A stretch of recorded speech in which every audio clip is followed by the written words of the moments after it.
Hello students, welcome to alpha 360 degree. आज आपण एक चॅप्टर सुरू करतोय वेक्टर नावाचा. 11th फिजिक्सचा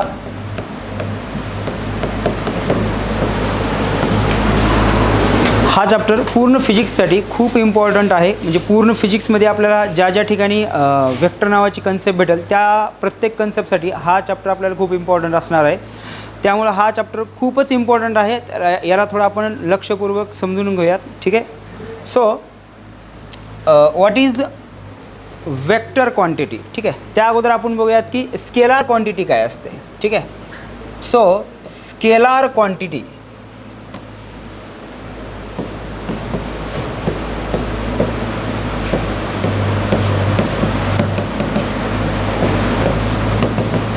स्केलार क्वांटिटी एक अशी फिजिकल क्वांटिटी की ज्या क्वांटिटीला फक्त मॅग्निट्यूड आहे, डायरेक्शन नाही आहे. ठीक आहे. A quantity which have only magnitude but not direction, then the quantity is called scalar quantity. So फिजिक्समधल्या अशा कोणत्या क्वांटिटी आहेत ज्या स्केलार क्वांटिटी असणार आहेत, तर आपण बघणार आहोत speed, distance, work, power, energy, pressure, या सगळ्या क्वांटिटीला आपण स्केलर क्वांटिटी म्हणतो. ठीक आहे. देन आपण बघणार आहोत वेक्टर क्वांटिटी. आता वेक्टर क्वांटिटी म्हणजे काय हो? तर वेक्टर क्वांटिटी म्हणजे अशी फिजिकल क्वांटिटी ज्या क्वांटिटीला मॅग्निट्यूड आहे, डायरेक्शन पण आहे आणि सगळ्यात महत्त्वाचं obeys parallelogram law of vector addition. या क्वांटिटीनं parallelogram law of vector addition obey केलाच पाहिजे. स्केलार क्वांटिटीसाठी पॅरलोग्राम लॉऐवजी ordinary law of algebra follow झाले पाहिजेत आणि वेक्टरसाठी parallelogram law of addition follow झाला पाहिजे. ठीक आहे. तर कोणत्या कोणत्या वेक्टर क्वांटिटी आहेत आपल्याकडं तर बघू शकतो आपण. डिस्प्लेसमेंट. ठीक आहे. त्यानंतर आपण बघू शकतो वेलॉसिटी, ॲक्सेलरेशन, फोर्स. ठीक आहे. And so on. टॉर्क. भरपूर क्वांटिटी आहेत ज्या वेक्टर क्वांटिटी असणार आहेत. ठीक आहे. तर याला आपण थोडं डीपमध्ये बघूयात की व्हॉट इज वेक्टर क्वांटिटी आणि काय याच्यामध्ये लॉज असणार आहेत वेक्टर्सचे वगैरे. ठीक आहे. तर सुरुवातीला बघूयात आपण वेक्टर आपण रिप्रेझेंट कसं करतो. ठीक आहे. Representation of vector. Representation of vector quantity. तर हा एक रेन डिनोट करतो आपण. याला आपण म्हणतो टेल, याला म्हणतो आपण हेड, आणि दिस लेंथ और this portion represents the magnitude. ठीक आहे. म्हणजे इथं पण म्हणू शकतो आपण magnitude of vector is directly proportional to length. ठीक आहे. मॅग्निट्यूड म्हणजे लेंथ नाही आहे, magnitude directly proportional to length असणार आहे. जसं की समजा जर मला दोन वेक्टर्सला कम्पेअर करायचं आहे की हा एक वेक्टर आहे ए बार आणि दुसरा वेक्टर आहे बी बार. ठीक आहे. तर या दोन वेक्टरपैकी मोठा वेक्टर कोणता असणार आहे तर बी बार आणि छोटा वेक्टर कोणता असणार आहे तर ए बार. तर आपण कशाच्या बेसिसवर या दोन वेक्टरला कम्पेअर केलं तर आपण त्यांच्या लेंथच्या बेसिसवर कम्पेअर केलं की this is a small vector quantity and this is a large vector quantity. ठीक आहे. तर या दोघांची लेंथ रिप्रेझेंट करते की कोणता वेक्टर छोटा आहे आणि कोणता वेक्टर मोठा आहे. ठीक आहे. आता वेक्टर रिप्रेझेंट करत असताना दोन गोष्टींची गरज लागते. कुठलीही वेक्टर क्वांटिटी रिप्रेझेंट करत असताना आपण वेक्टर रिप्रेझेंट करत असताना मॅग्निट्यूड इंटू डायरेक्शन. ठीक आहे. मॅग्निट्यूड आणि डायरेक्शन या दोन गोष्टींची गरज लागते. ठीक आहे. सो वेक्टरला रिप्रेझेंट करतात. समजा एक वेक्टर आहे A bar. So this arrow या कुठल्याही नोटेशन्सवरचा जो ॲरो असेल तो ॲरो रिप्रेझेंट करतो की ही व्हेक्टर क्वांटिटी आहे. तर मॅग्निट्यूडला रिप्रेझेंट करतो आपण. हा समजा ए बार आहे आणि याच्या मॅग्निट्यूडला रिप्रेझेंट करतो mod of a bar into डायरेक्शनला रिप्रेझेंट करतो आपण युनिट वेक्टर. ठीक आहे, त्याला कशाने युनिट करतो आपण? Unit vector. ए कॅप म्हणतो आपण त्याला. सो कुठलाही वेक्टर रिप्रेझेंट करत असताना दोन गोष्टींची गरज लागते, magnitude and direction. So A bar is equal to mod A into A cap. Okay, आता आपण काही वेक्टर्सचे टाईप्स बघणार आहोत. ठीक आहे, तेव्हा पहिला टाईप बघितला आपण पॅरलल वेक्टर. किंवा दोन वेक्टरला पॅरलल कसं म्हणायचं, का म्हणायचं की जर त्या दोघांची डायरेक्शन सेम असेल, मॅग्निट्यूड सेम असेल किंवा नसेल काही प्रॉब्लेम नाही आहे, पण त्या दोघांची जर डायरेक्शन सेम असेल तर अशा दोन वेक्टरला म्हणतो आपण पॅरलल वेक्टर. ठीक आहे, सो इथं म्हणता येते vector are said to be parallel if angle between them is 0 degree. ठीक आहे, तर दोन वेक्टरमध्ये अँगल जर 0 डिग्री असेल तर अशा वेक्टरला आपण काय म्हणतो? पॅरलल वेक्टर म्हणतो. ठीक आहे, दुसरा बघूयात आपण इक्वल वेक्टर. आता इक्वल वेक्टर बघा काय की दोघांची मॅग्निट्यूड पण सेम पाहिजे आणि डायरेक्शन पण सेम पाहिजे. ठीक आहे, इथं म्हणता येते mod of a is equal to mod of b and A cap is equal to b cap. कॅपनं डिनोट करतो आपण त्याची डायरेक्शन, म्हणजे युनिट वेक्टरला आपण रिप्रेझेंट करतो. ठीक आहे, नेक्स्ट इज बघा, नेक्स्ट आहे थर्ड वेक्टर आहे अँटी पॅरलल वेक्टर. आता अँटी पॅरलल वेक्टर्स म्हणजे काय बघा की समजा हा एक वेक्टर आहे ए बार आणि हा दुसरा वेक्टर आहे बी बार.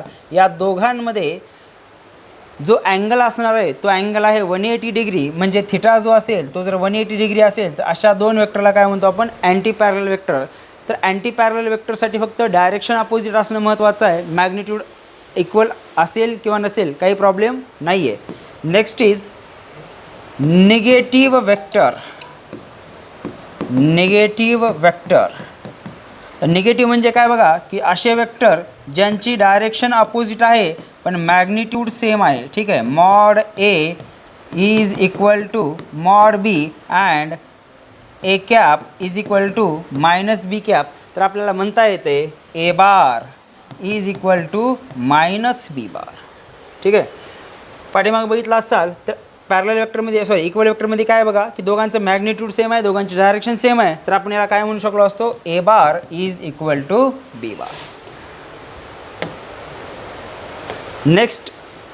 नेक्स्ट असणार आहे बघा कोलिनियर वेक्टर्स. आता कोलिनियर म्हणजे असे वेक्टर जे एकतर पॅरलल वेक्टर असतील किंवा अँटी पॅरलल वेक्टर असतील, अशा वेक्टर्सला आपण कोलिनियर वेक्टर म्हणतो. फॉर एक्झाम्पल समजा हा ए बार आहे, हा बी बार आहे आणि हा सी बार आहे. तर बघितलात ए बार आणि बी बार पॅरलल आहेत, पण ए बार आणि सी बार अँटी पॅरलल आहेत. पण जर या वेक्टरला आपण शिफ्ट केलं या ठिकाणी तर हे एकाच लाईन ऑफ ॲक्शनमध्ये तीनही वेक्टर आपल्याला मिळतील. सो आपल्याला म्हणता येतं आहे A bar B bar and C bar are collinear vector.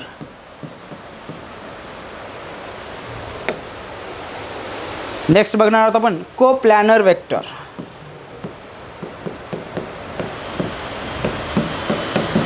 आता कोप्लॅनर म्हणजे काय की असे वेक्टर जे एकाच प्लेनमध्ये असतील. आता प्लेन म्हणजे काय बघा की समजा हा एक बोर्ड आहे, 2 डायमेन्शन आहे.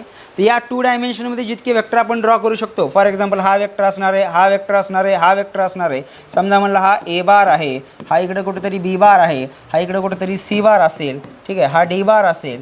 तर हे ए बार बी बार सी बार डी बार हे एकाच प्लेनमध्ये असतील तर अशा वेक्टर्सला आपण काय म्हणतो? Coplanar vector. ठीक आहे, नेक्स्ट बघूयात आपण ऑर्थोगोनल वेक्टर्स. आता ऑर्थोगोनल्स म्हणजे काय की असे वेक्टर जे एकमेकांना परपेंडिक्युलर असतील. ठीक आहे, फॉर एक्झाम्पल म्हणलं दिस इज ए बार, हा बी बार, हा सी बार. तर हे तिन्ही वेक्टर एकमेकांना कसे असतील? जर परपेंडिक्युलर असतील तर अशा वेक्टर्सला आपण म्हणतो ऑर्थोगोनल वेक्टर. ठीक आहे, याच्या पुढे गेल्यावर आपल्याला काही स्पेशल वेक्टर्स किंवा स्पेशल युनिट वेक्टर बघायचे आहेत आपल्याला. एक्स ॲक्सिस, वाय ॲक्सिस आणि झेड ॲक्सिसच्या अलॉंग त्याला आपण आय जे केला रिप्रेझेंट करतो. तर I J K is also called as orthogonal vector. ठीक आहे. सो ऑर्थोगोनल म्हणजे एकमेकांना परपेंडिक्युलर असणारे वेक्टर. नेक्स्ट बघणार आहोत झिरो वेक्टर.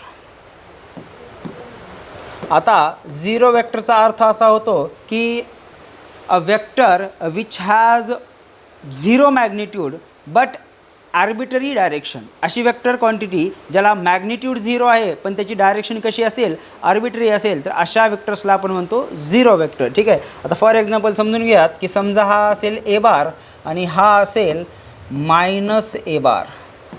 ठीक आहे. का बरं मायनस ए बार? तर याची डायरेक्शन कशी आहे, अपोजिट आहे. मॅग्निट्यूड कसं आहे, सेम आहे. जर या दोघांचं ॲडिशन केलं ए बार प्लस ऑफ मायनस ए बार तर आपल्याला भेटेल झिरो बार. म्हणजे झिरो बारचं मॅग्निट्यूड झिरो आहे पण डायरेक्शन आर्बिटरी आहे. आर्बिटरी म्हणजे कोणतीही डायरेक्शन असू शकते. ठीक आहे. याला म्हणतो आपण zero vector. Next is unit vector. आता युनिट वेक्टर म्हणजे काय बघा की एक असा वेक्टर ज्याचं मॅग्निट्यूड 1 असेल तर अशा वेक्टरला काय म्हणतो आपण, युनिट वेक्टर. ठीक आहे. मॅग्निट्यूड समजा हा एक वेक्टर आहे आणि याचं मॅग्निट्यूड 1 आहे, त्याला डिनोट करतो आपण ए कॅपनं.